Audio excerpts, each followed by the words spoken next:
हाय दोस्तों, welcome to my channel BK Ujjain.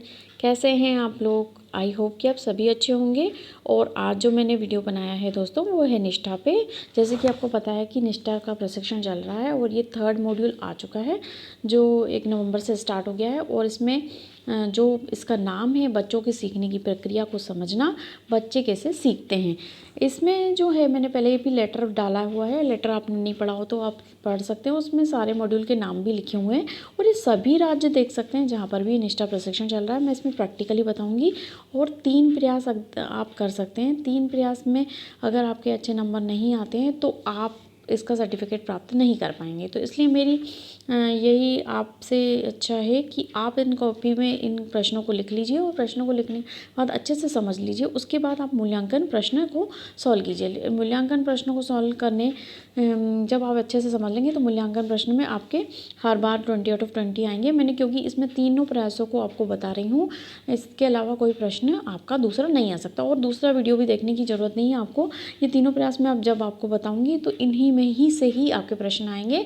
आप चाहें तो इसमें कॉपी पे नोट कर सकते हैं और उनको समझ सकते हैं। उसके बाद आप मूल्यांकन प्रश्न करेंगे तो आपके 20 आउट ऑफ 20 कोर्स के नंबर आएंगे। अगर आपने पहला प्रयास कर लिया है, फर्स्ट प्रयास कर लिया है और आपके अच्छे नंबर नहीं आए हैं, अगर 70% से ज़्यादा मार्क्स नहीं आते हैं या 70% तक नहीं आते हैं तो आपको सर्टिफिकेट प्राप्त नहीं होगा। और पहला प्रयास अगर आपका सही नहीं रहा और अच्छे नंबर नहीं आए हैं तो आप दूसरा प्रयास कर सकते हैं। और दूसरा प्रयास करने के बाद अगर आपके अच्छे नंबर आते हैं तो आप तीसरा प्रयास करने की ज़रूरत नहीं है।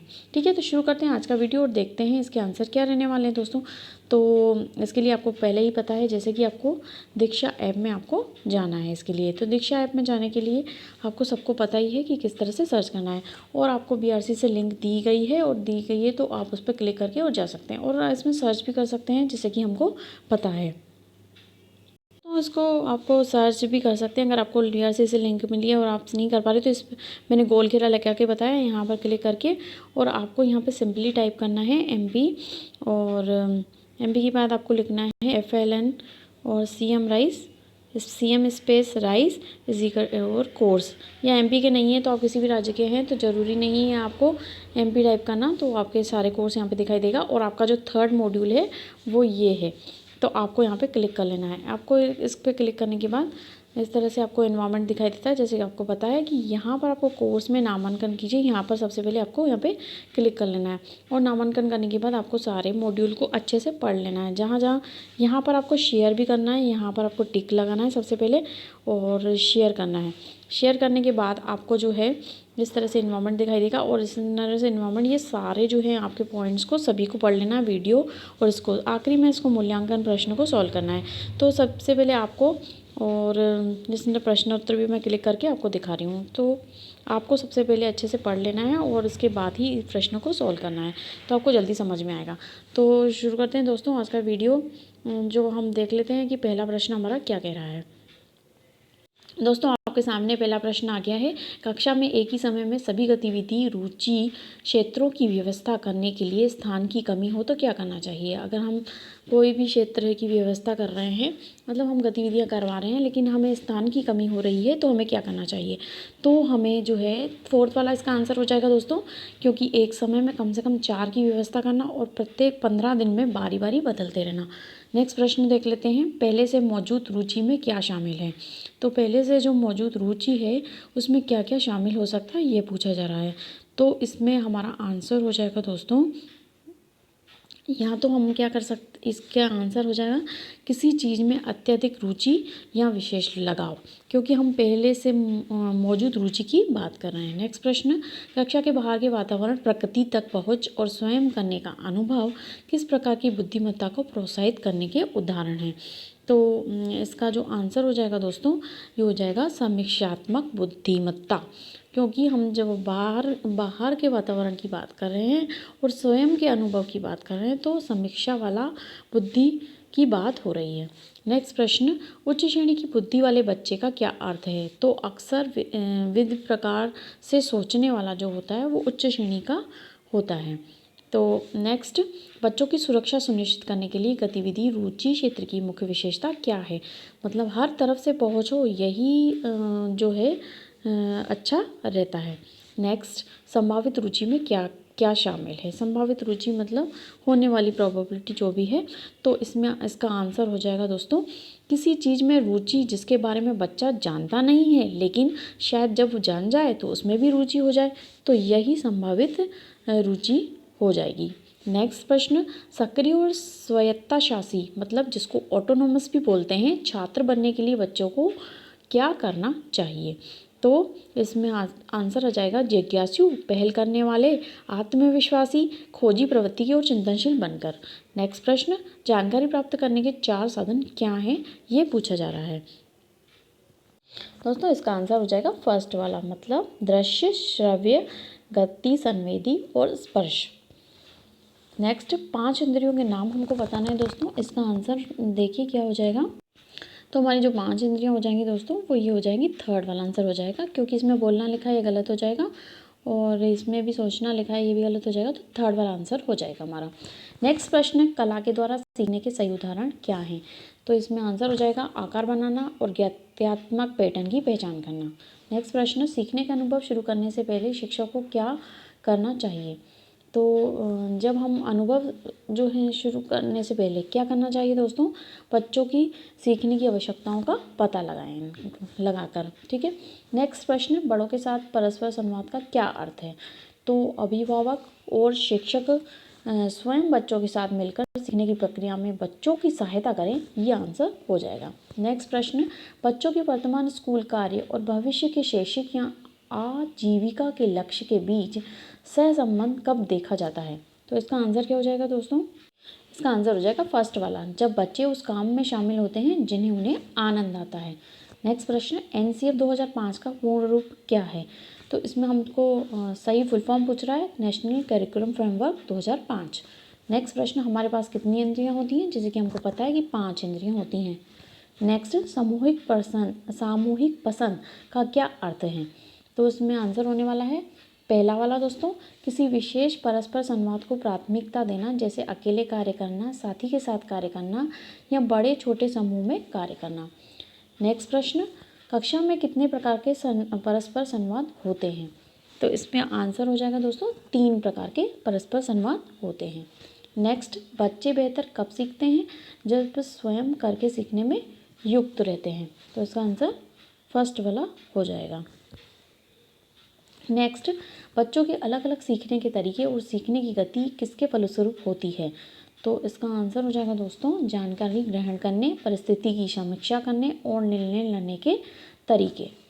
नेक्स्ट, खोजबीन क्षेत्र के लिए किस प्रकार की सामग्री की आवश्यकता होती है। तो मैग्नीफाइंग ग्लास, जिसको आवर्धक लेंस या चुंबक भी कहते हैं।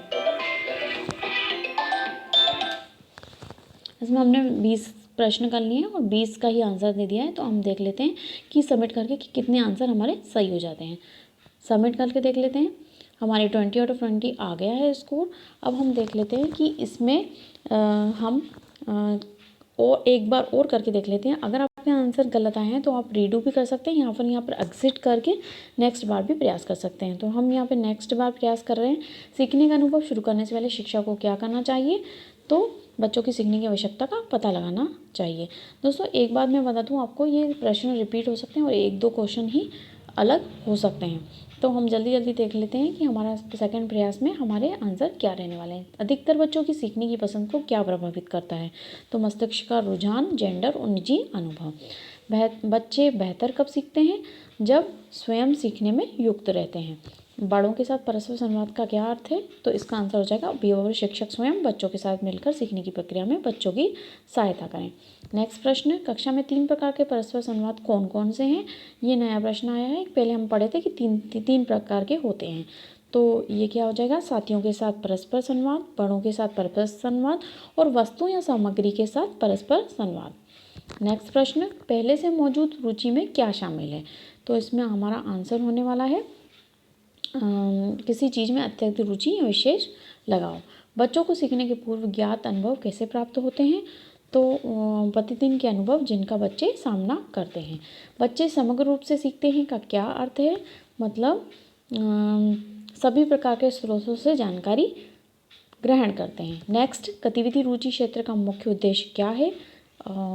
इसका उद्देश्य अपनी पसंद की गतिविधि में खेलना या फिर भाग लेना। 5 इंद्रियों के नाम जैसे कि हम पहले भी देख चुके थे कि आंसर हो जाएगा, इसका आंसर हो जाएगा 4th वाला, देखना, स्वाद, स्पर्श, सूंघना और सुनना। नेक्स्ट प्रश्न, सामग्री के साथ परस्पर संवाद का क्या अर्थ है? तो इसका आंसर है बच्चों का विभिन्न प्रकार की सीखने खेल सामग्री के साथ संलग्न होना। नेक्स्ट प्रश्न, गतिविधि रुचि क्षेत्र के सही उदाहरण क्या हैं? तो कला, खोज, ब्लॉग, संगीत। नेक्स्ट प्रश्न, बच्चों के वर्तमान स्कूल कार्य और भविष्य के शैक्षिक या आजीविका लक्ष्य के बीच सहसंबंध कब देखा जाता है? तो इसका आंसर हो जाएगा दोस्तों पहला वाला, जब बच्चे उस काम में शामिल होते हैं जिन्हें आनंद आता है। कक्षा में एक ही समय में सभी गतिविधि रुचि क्षेत्रों की व्यवस्था करने के लिए स्थान की कमी हो तो क्या करना चाहिए? ये मैं पहले ही बता चुकी हूँ आपको प्रश्न। NCF का पूरा फुल फॉर्म भी आपको बता चुकी हूँ। इसका हो जाएगा नेशनल करिकुलम फ्रेमवर्क 2005। सीखने के तरीके जानने से हम क्या समझते हैं? तो निजी पसंद। ठीक है। नेक्स्ट प्रश्न, बच्चों की रुचि जानना है, इसके अंतर्गत कौन सी रुचियाँ आती हैं दोस्तों?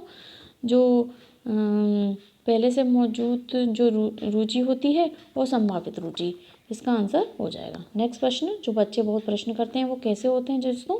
जिज्ञासु टाइप के। एक बार बच्चों की सीखने की आवश्यकताओं की खोज करने के बाद शिक्षक को क्या करना चाहिए? सीखने की योजना या निर्देशात्मक प्रक्रिया बनाएं। नेक्स्ट प्रश्न, सृजनात्मक बुद्धि का क्या अर्थ है दोस्तों? नवीन और अनौपचारिक तरीके से विचारों और समस्याओं को संबोधित करना। नेक्स्ट प्रश्न, हमने 20 प्रश्नों को सॉल्व किया है, 20 के आंसर दिए हैं और हम देख लेते हैं सबमिट करके कि हमारे आंसर क्या रहते हैं। तो हमारा 20 आउट ऑफ 20 स्कोर आ गया है।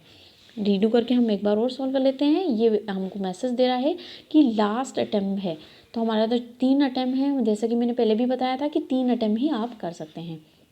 तो हम इसको पहले प्रश्न को पढ़ लेते हैं। खोजबीन क्षेत्र के लिए किस प्रकार की सामग्री की आवश्यकता होती है? तो मैग्नीफाइंग ग्लास, आवर्धक लेंस या चुंबक। नेक्स्ट, सामग्री के साथ परस्पर संवाद का क्या अर्थ है दोस्तों? ये हम पढ़ चुके हैं, बच्चों का विभिन्न प्रकार की खेलने सामग्री के साथ एंगेज होना।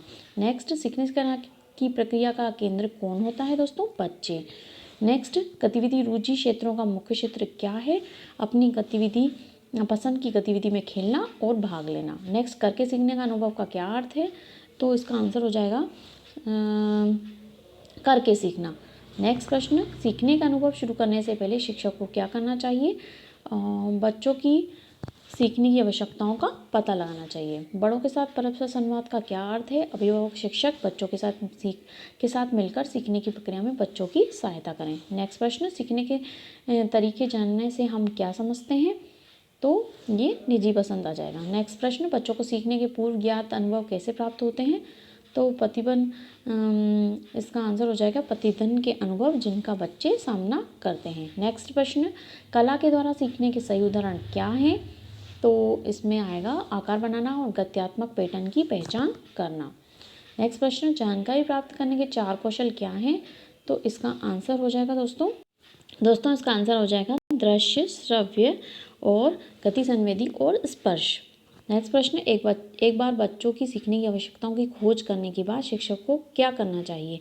तो सीखने की योजना या निर्देशात्मक प्रक्रिया बनाएं। नेक्स्ट प्रश्न, उच्च श्रेणी की बुद्धि वाले बच्चों का क्या अर्थ है? तो अक्सर विविध प्रकार से सोचने वाला। ठीक है। बच्चों को वर्तमान स्कूल कार्य और भविष्य के शैक्षिक या आजीविका लक्ष्य के बीच सहसंबंध कब देखा जा सकता है? तो इसका आंसर क्या हो जाएगा दोस्तों? जब बच्चे उस काम को में कामिल होते हैं जिन्हें उन्हें आनंद आता है। ये जो ऑप्शन होते हैं दोस्तों, ये कई बार पहले पे आ जाता है, कभी तीसरे पे आ जाता है, तो इसका विशेष ध्यान रखिएगा। नेक्स्ट प्रश्न, कक्षा के बाहर के वातावरण, प्रकृति तक पहुंच और स्वयं करने का अनुभव किस प्रकार की बुद्धिमत्ता को प्रोत्साहित करने के उदाहरण हैं? तो इसका आंसर हो जाएगा समीक्षात्मक बुद्धिमत्ता। और ये फिर से आ गया दोस्तों नेशनल करिकुलम फ्रेमवर्क 2005। अलग से सीखने के तरीके और सीखने की गति किसके फलस्वरूप होती है? तो ये इसका आंसर क्या हो जाएगा दोस्तों? तो इसका आंसर हो जाएगा जानकारी ग्रहण करने, परिस्थिति की समीक्षा करने और निर्णय लेने के तरीके। गतिविधि रुचि क्षेत्र के सही उदाहरण क्या हैं दोस्तों? तो इसका आंसर